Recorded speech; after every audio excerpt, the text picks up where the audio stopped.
Hi, everybody. So good to see you. Thanks for showing up. It's always good to be with you. Do you ever wonder if you will meet your match? I don't mean just your soulmate, but let's say you're selling a car or a house, you'd like the right business or the right employee. How does the law of attraction arrange these things? I'm going to give you some really good stories and tips today on how that works. Before that, I just want to remind you that next Wednesday, we're starting my new webinar series, The Mystical Messiah, the inner meaning of the teachings of Jesus, same as the book that just came out on Amazon. We're going to explore the metaphysical truths behind the religious ones and reveal Jesus as a representation of your own highest self and the Bible as your own journey, personal journey. It's going to be exciting, stimulating, really unusual, and inspiring. So if you'd like to join me, go to my website, alancohen.com. I will sign you up. We're starting next Wednesday, September the 7th. We're back to matching now. So the idea is this, that for every front, there's a back. For every need, there's something to fill it. And there's no such thing as something that you would like to happen without the means for it to happen. In fact, the universe at this very moment is trying to send you all the good things you deserve. And all you need to do is to get into alignment with it. In fact, sometimes wonderful things happen even when it doesn't seem like you're aligned. And my message today is that there's a destiny that supersedes personality and manipulation and ego. So a couple of examples. Many years ago, I just got out of college, and I really wanted a job in alignment with counseling and teaching and healing. And I noticed in a newspaper, there was an ad for a position as a director of a county youth center. And this was right in my alley. And I read the job description. That's for me. That has my name on it. And I was so excited about it that I drove directly to the county administrator's office. And I kind of barged in and I said, I want this job. Now, this guy, the fellow who interviewed me was not exactly a match to my lifestyle. I was a pot-smoking hippie with long hair and a beard, and he was a very straight ex-military guy, short hair, as straight as they come. And he gave me a brief interview on the spot, and he didn't agree with anything I said. It was like I was talking Martian. And after 10 minutes, I walked out. I thought, boy, sure blew that one. Forgot about it. About a month later, I get a call from the secretary in this office saying, we want you to come back for a second interview. And this time the board of directors of this youth project was interviewing me. And I went in, I gave my spiel, and I got the job by a vote of 5-4. It was a wonderful job. We had helped lots of kids and their parents. It was really just a perfect job for me. I was in it for quite a while. And I like to believe that I was the perfect match for that job, and they were for me.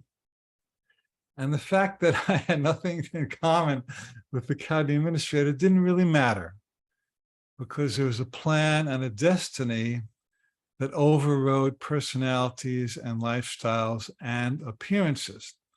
We always get fooled by appearances, don't we? Well, life's not about appearances, it's about truth. And then years later, I had this really cool car. It was a Mazda RX-7, a gorgeous red convertible, my favorite car ever. And I had it for 4 or 5 years, and I was ready to sell it. It was in great condition, but I was just ready to move on to something new. Putting down the paper, a lady calls, and we're supposed to meet at this restaurant parking lot to show it to her. I had the car detailed. Everything was just set for the perfect showing. And as I'm driving to meet her, I noticed that the CD player at the time was kind of wavering, like on, off, on, off. I thought, what's going on? And I look at the electric meter on the car, and it's going down, down, down. And what was happening was the electric was failing right before my eyes. And I thought, well, I hope I make it to meet her. And you're not going to believe this, but it failed just as I was rolling into the parking lot, into the space where I was supposed to meet her. Talk about timing. So she was kind of annoyed because I was late because I was slowed down due to the car. And she said, well, I said, well, I don't know if I can how to tell you this, but the car isn't working. The electric failed. You can't take it for a ride. She said, well, call me when it's fixed. And she drove off. She was kind of annoyed. I thought, well, how weird is this? And I went away for a couple of weeks, and I was on a tour, a lecture tour. And I came back and I had the car fixed. Not a big deal. And I called her and I said, are you still looking for a car? She said, oh, yeah, I looked at 2 or 3 cars. Something was wrong with all of them. They never worked. So I said, well, come and look at my car. So she looked at it, worked fine. She bought it on the spot. I wrote her a nice card, gave her some flowers. It was a lovely, lovely interaction for the sale of the car. So in spite of the fact that the car essentially died and was resurrected at the time of my showing, that car was the perfect match for that lady. You understand, like she had her name on it, so to speak, spiritually speaking. And that was the right interaction. And a momentary snafu or setback could not stop destiny from having its way. And that's the way it is if you're looking for a mate or a job or a house or anything. There is a right one for you. Don't give up and don't get discouraged. Just hold the vision that there's somebody out there who wants to buy my house or has a house to sell me. And I'm telling you, it's going to happen. It happens. This is the most natural thing in the world.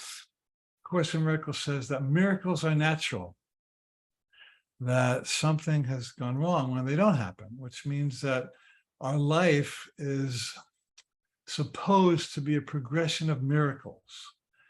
One good thing leading to the next, blessings leading to blessings, healing leading to healing, success leading to success. And so when you're in that vibe and you just start trusting it, even if something isn't perfect at the outset, it's going to be perfect at the end. Amazing things happen, right things show up. Now, a couple came to me once at the end of a workshop, lovely couple, holding hands, loving each other. They said, we have a story to tell you. He said, well, a while back, I fell into a coma and I was in the hospital. I had been looking for my soulmate and nothing was happening. So I was in this coma, and after a while, I opened my eyes and I saw the most beautiful angel in the world looking down at me. So I married her, lady at my side. What happened was, he was in the Church of Religious Science, or Center for Spiritual Living, as they're now called. And his mother knew a religious practitioner, a spiritual mind treatment practitioner. And it was the daughter of this lady, and the daughter was the angel. And this lady came and she was praying over this guy in a coma. And he woke up and they fell in love and they got married. Now, I said, man, that's a hell of a way to meet somebody. But, destiny will get you to your match one way or the other. It's not your business to manipulate or try to force anything. Just let it happen. Let destiny happen. Then I heard about another couple who they were dating for a while and they started not getting along. And they decided, well, we're going to part for, we're going to take a break from being with each other. And they both went online and they joined some online service, and they both struck up conversations with somebody else with alias names, their own alias names. And both of these relationships heated up online, and they decided, each independently decided to meet this new person that they had met online. So they went to this restaurant to meet, and it was each other. They had fallen for each other again online under alias names, you understand? And they were destined to be together. There was a match made in heaven. A temporary setback did not stop it. So, we tend to think of matches made in heaven only as romantic matches, but really, anytime there's something you need to have happen is an opening and an invitation for a match to be made in heaven. And really, heaven makes the best matches of all, to tell you the truth. In fact, sometimes you can look back in retrospect and see that there was a destiny on its way, even when you weren't aware of it. So in my book, Soul and Destiny, one of my favorite books, I tell some documented stories about people who had uncanny meetings, or uncanny connections behind their meeting. And there was one story of a couple in England, 20-ish years of age, and they were about to get married. And they were looking one night through the bride-to-be's photograph book, her family photographs. They're just paging through. And they see a picture. And it's both of their families on the beach when they were, I'll say, I don't know, 8 years old, something like that. And there is this guy and this woman who are now engaged, who are on the same beach when they were, 13 years earlier, just feet away from each other in the same picture.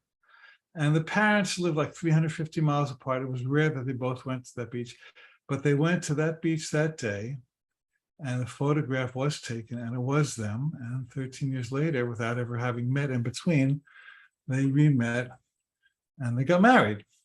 So I really think a lot of life is a setup. I think that there is free will. I think we have to make choices that affect our destiny.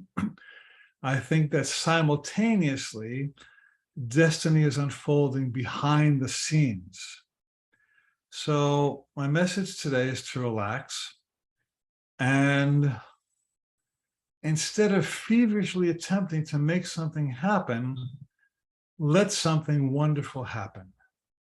And how does something wonderful happen? Well, you stay in the high joy vibration. You do things you love. You do things that are authentic. You do things that represent who you really are and what you really want to be doing. And then, as we said in previous videos, you send out a hailing frequency, so to speak, and anybody or anything in the universe that matches that hailing frequency will recognize you. And it's like Velcro. Your hooks are configured in this way, their hooks are configured in this way, and somehow you get together without strain, without effort, without struggle. And there's this wonderful line from the Course in Miracles. You've heard me quote it before. It's one of my favorites. It goes,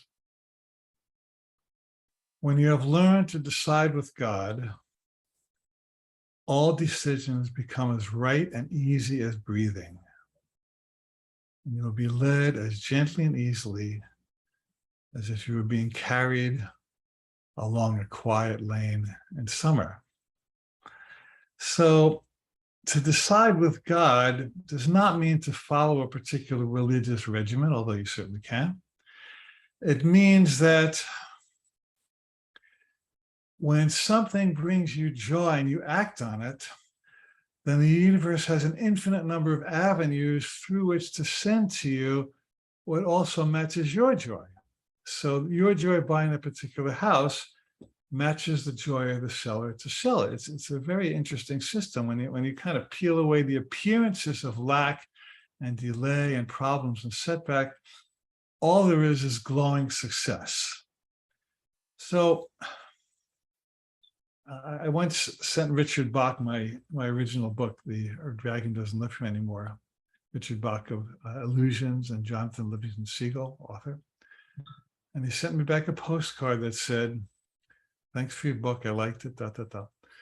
It seems as though those of us who do not believe in appearances are a large family indeed."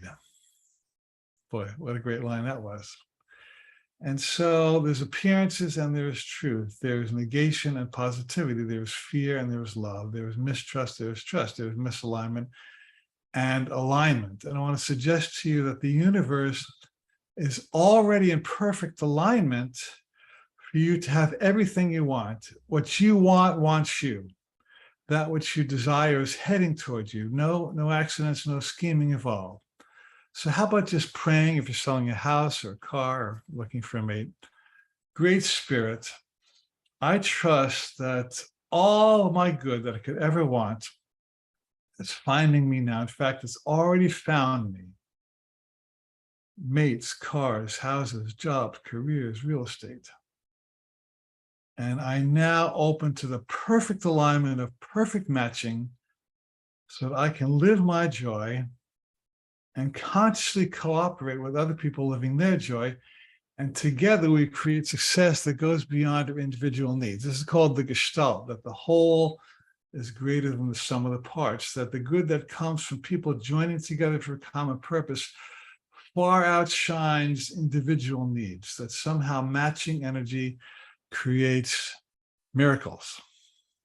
So let that be a meditation this week. I will hold my vision of you enjoying your good in all its forms and everything you could possibly want and need streaming to you, finding you and creating the best possible outcome you could ever imagine.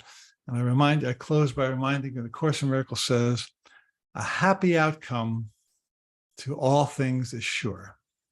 A happy outcome to all things is sure. And so it is. See you soon.